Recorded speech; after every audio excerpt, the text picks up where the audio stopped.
বন্ধুরা, আজকে বানাবো লাউ ডাঁটা দিয়ে মাছের ঝোল। গরমের সবজি, পাতলা পাতলা মাছের ঝোল। তার জন্য আমি মাছটাকে নুন হলুদ মাখিয়ে নেবো।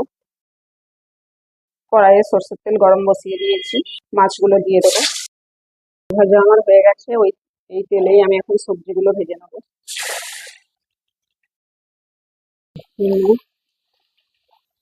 সবজিগুলো ভাজা ভাজা হয়ে গেছে, দিয়ে দেবো লাউ ডাঁটা, বেগুন।